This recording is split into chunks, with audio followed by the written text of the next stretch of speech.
Alrighty.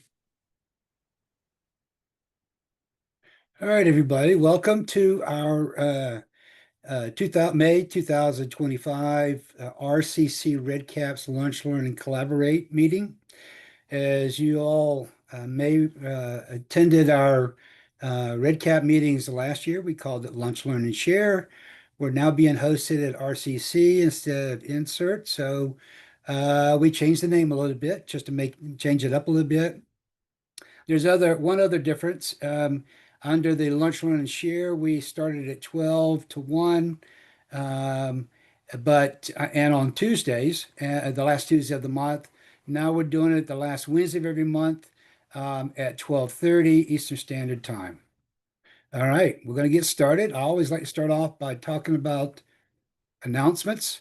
A couple of announcements. As you may have heard, if you haven't, our Med REDCap will be moving over to the ITS REDCap in the coming weeks. And with that, I would like to ask if there's people out there, either in this meeting or some of your colleagues that may have some REDCap projects that are in development that possibly would be, we could test moving them over to ITS REDCap first, just to make sure that everything flows properly. Ideally, would be a project that is in development or an idea that you'd like to develop, and you or your colleague is the only person in that project. If so, please reach out to the REDCap mailbox at redcap@fsu.edu, and we will reach out to you and certainly put together a plan. The other thing is, just like we did last year, we always had a need for presenters. And because I don't have that much to say most of the time. And I would like to have people presenting that if you have a project, whether it's a new project, an old project, whether it's a complex project, which is a simple project, it could be from somebody that is a newbie or someone that is seasoned. It doesn't have to be aha project. It could be something simple. Could be even something that you learned that you want to share with your colleagues. Um, that things not to do or things that you discovered that you would like to share with your colleagues that maybe they should consider doing. But at any rate, if you'd like to do a presentation with me, please reach out to the redcap@fsu.edu. We'd love to have you presenting. I also like to talk about the stats as we're rolling into our meetings. As of today-ish, we have approximately 612 active projects, of which 201 are in production, and the balance of that is approximately 411 in development, and they could be anything from a test project, just a idea, or even a planned project. But that's a good number, 612 active projects.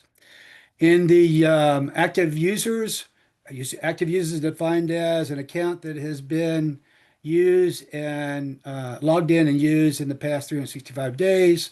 We have 628 active users, of which 505 are institutional users, meaning FSU account users, and the balance of 123 are external users that are hosted by our institutional users. A couple of housekeeping notes. We'd like to ask you kindly to keep yourself on mute so we don't pick up on some of that cool music you're listening to or other colleagues talking and planning their next project. Also, if you have any questions about the presentations today, we'd like to ask you to put it in the chat instead of raising your hand or speaking out. And we have people monitoring the chat that we will gladly address any questions you may have. All the questions that you have, if you would send the question to the REDCap mailbox at fsu.edu, and we will gladly get back with you and address any needs that you may have. First off, I'd like to talk about in this meeting is I want to review with everybody the way that I would like for people to export their projects for two reasons. One is if you want to keep a copy of your design project or your production project as a safekeeping in case you go back in, make some changes in the flow of the framework, the layout, and you get yourself in a little bit of oops.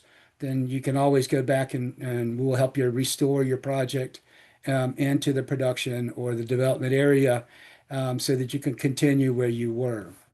But the other part of that is that discussion is to talk about using that backup and moving it over to the ITS REDCap in the coming weeks and months.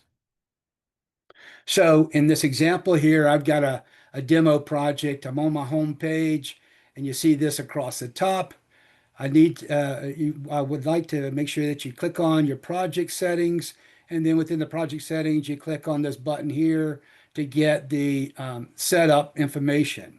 When you click on that button, you get something like this that you put in when you had to build your first project or your 100th project or how many projects you have in there. What you want to do is do a screenshot of that or copy the notes that you have in here because this is the one piece of data that does not get transferred over when you do a data dump or a backup and then move it over to ITS. So you just want to make sure you have a copy of that so when we go over to the other side, you're able to um, enter in the exact same information. So once you've done that, capture that information, you want to come to the next tab with other functionalities. And within that is down here is where you would do you can make a copy of your project in case you're not aware. You can make a copy of your current project.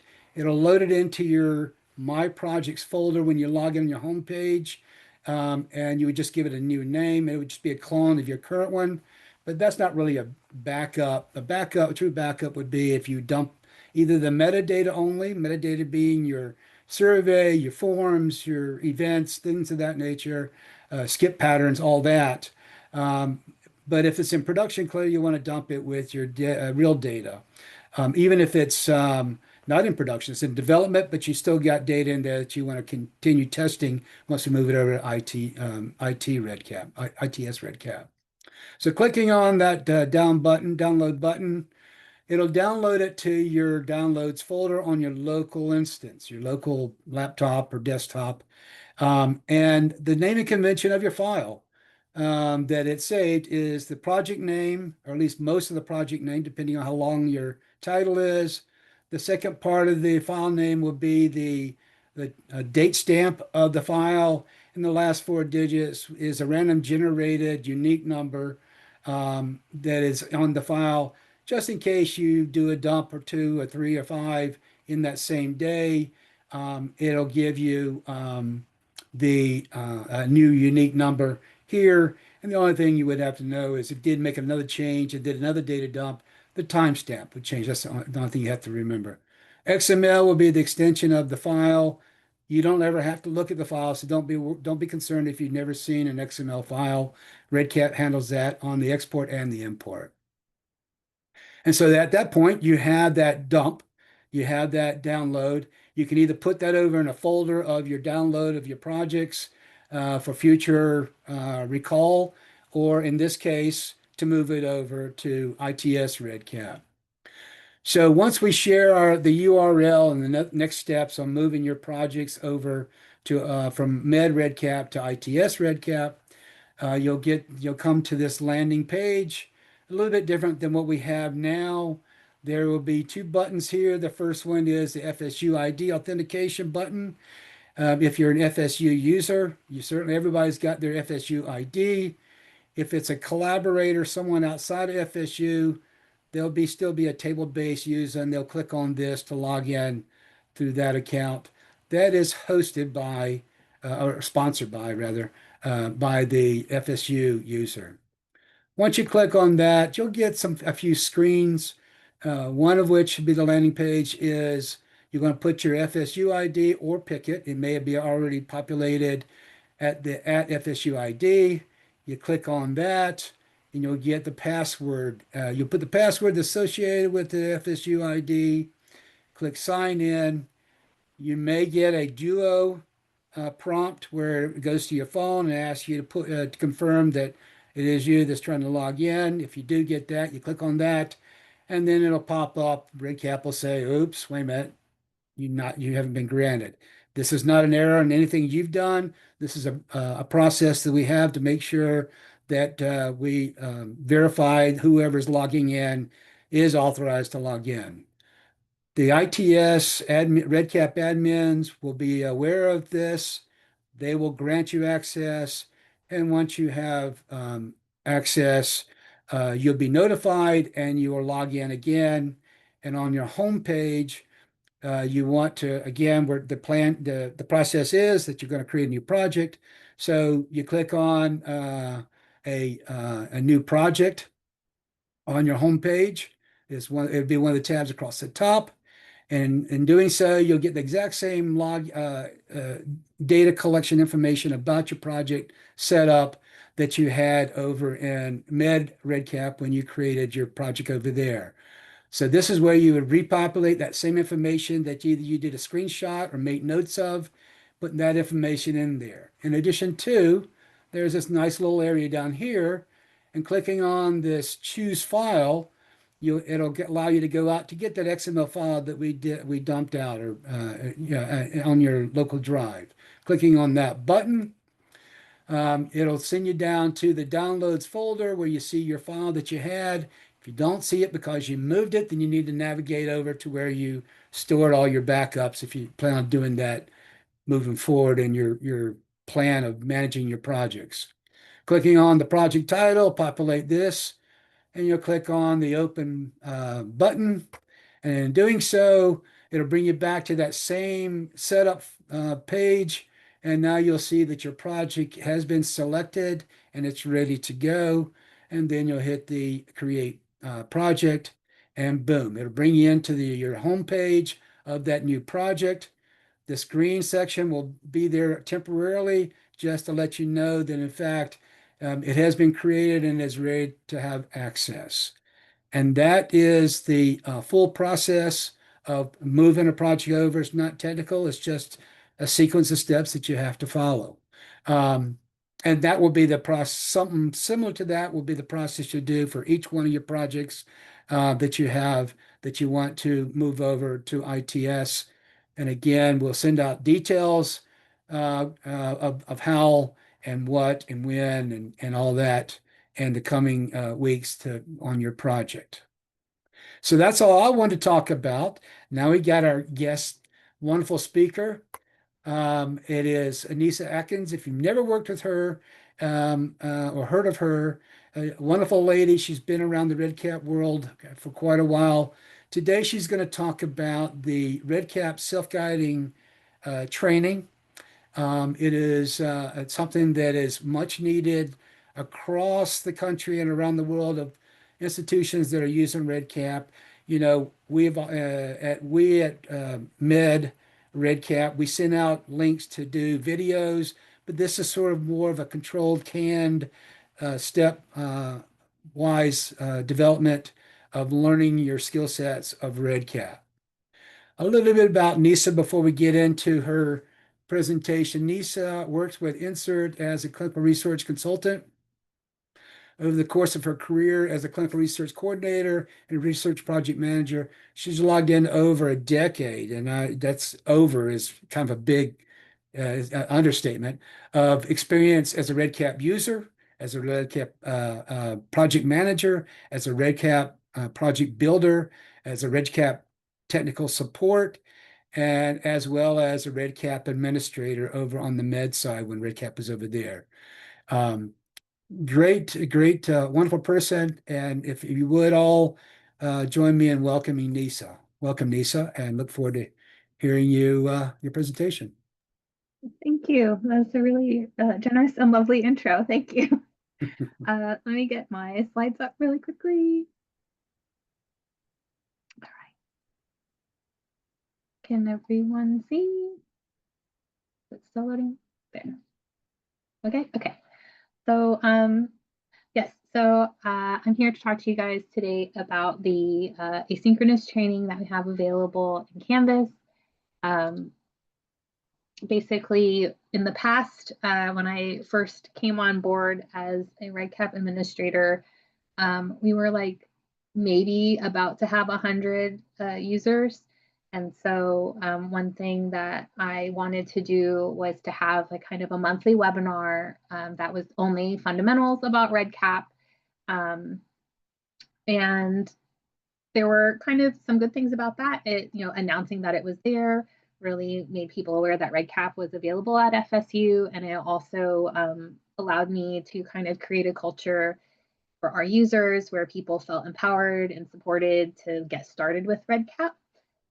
However, in our past this training strategy, it was really helpful to kind of have a space where people could get together and ask questions.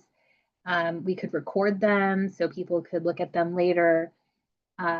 If people, don't necessarily learn well by reading, maybe they can learn well by hearing someone talk about it or seeing demos. However, because I was only holding them once a month, it was really labor intensive. If I ever wanted to like build a new topic, it was labor intensive to give the presentation. The fundamentals, I would block off like a 2-hour time period to do it so that we could go over all of the material, do demos, and then ask questions at the end, which is not really feasible for a lot of people's workflows. If people weren't available that one day a month that I did it, that was always a problem. And there was also the issue of like trying to be all things to all people.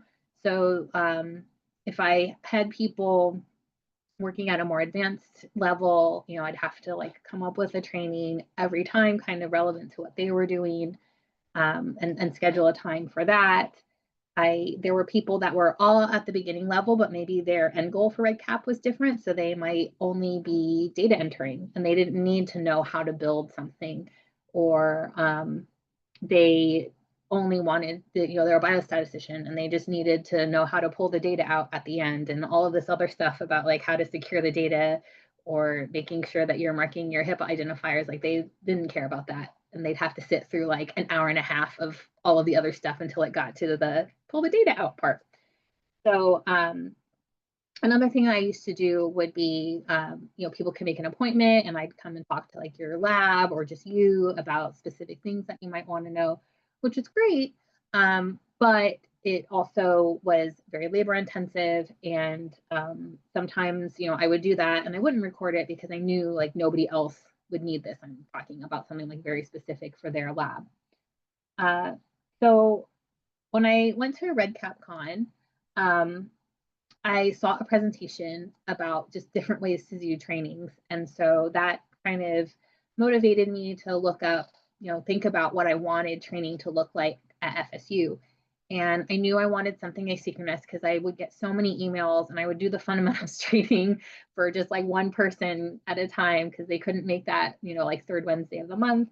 I wanted it to be not so long. I wanted to make sure that people had access to the information that they needed.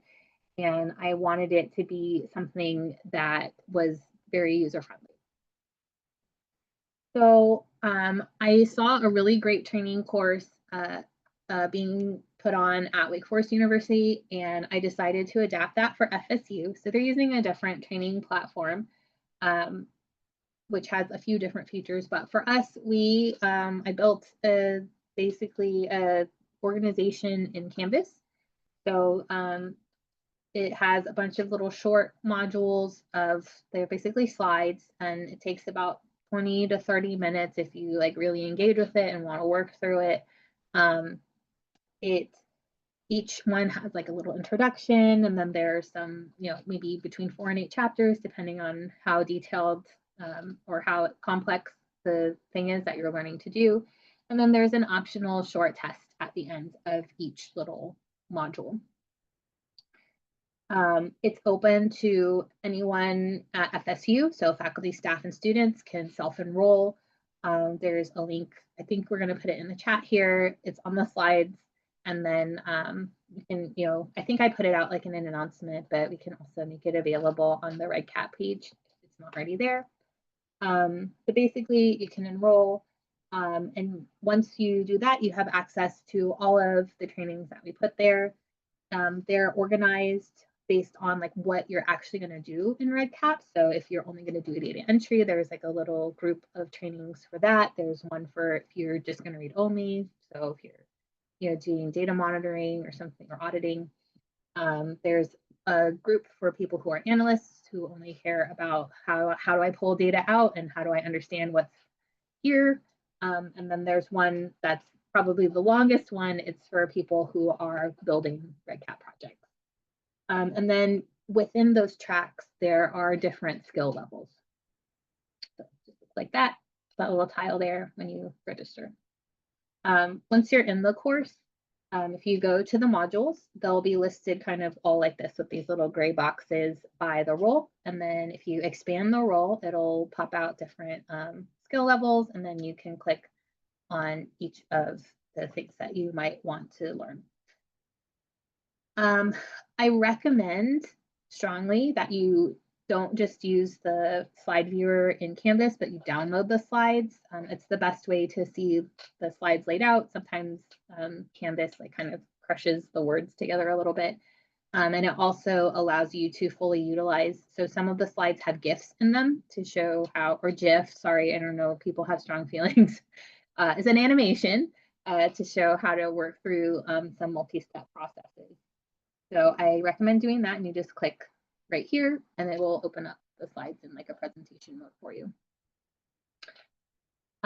There are optional surveys at the end of each slide deck. So you just click. I think sometimes the computers are like, hey, are you sure this is safe? It's safe. It's just going to go to a REDCap survey where you can answer some quiz questions about the materials covered in the presentation.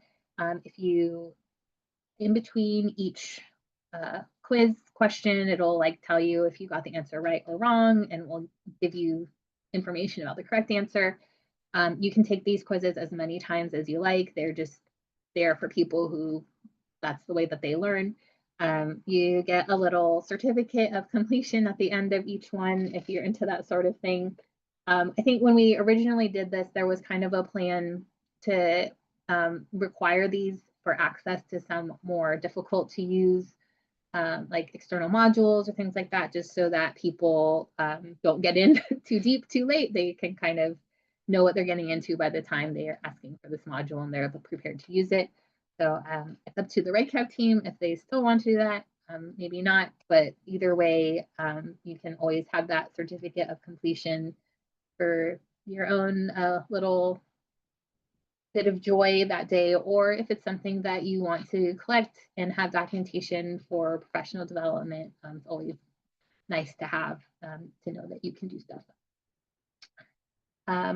So that's it. It's a kind of short one, but if you have any questions about it, you're more than welcome to reach out to me. I am located at the Orlando Regional Campus of FSU for the College of Medicine, so I cannot ask you to drop by, but you are more than welcome to reach out to me via email. And I guess another thing that I should mention is I'm always adding new modules, so I'm going to be adding one probably next week. And then probably also there will be one about the information that Mark covered today about how to export a project. So keep an eye out for that. Thanks.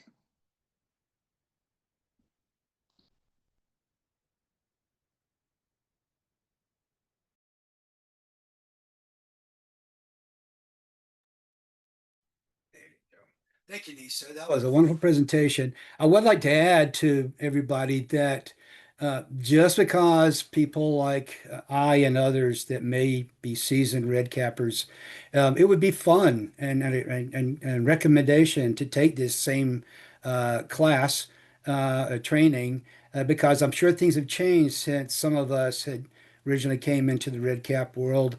So it's not just for the newbies of red cap. I would suggest anybody that's interested in just seeing what is out there that you might not have thought of as it pointed out, different perspectives, whether you're a user, data entry or manager, project manager rather, but whatever perspectives, you could try it from different angles. And in case you're a one-person show in your project, it maybe give you some ideas on putting together DAGs and things like that. But again, thanks, Lisa. That was wonderful. Appreciate you. Um, okay, just a few reminders. I saw that Alex put the reminders in the chat, not only for these tickets, user request tickets, but also the technical support tickets, as well as the link for the Canvas that Nisa um, was sharing as well. Uh, Also, just we're wrapping up kind of early today. I want to thank everybody for attending. Please share with your colleagues. REDCap interested people that we meet. We'll be meeting again on Wednesday, June 25th, again at 12:30 Eastern Standard Time, and it'll all be a reoccurring assuming we can get presenters. But it'll be the last Wednesday of each month through October. And It'll be at 12:30 on each one of those days. Whereas back in the Med REDCap side training meetings, we had it on Tuesday at 12. We just middle of the week seems a little bit more appropriate, and people can get a bite to eat before 12:30. So it just made sense to have it that kind of time. Again, welcome anybody if you're willing to share some idea, some gotchas that you experienced. It doesn't have to be sophisticated. The whole idea is to be collaborable with your colleagues in the REDCap and FSU to help everybody do what they do best to help those in need. All right. Thank you all and see you next time. Bye.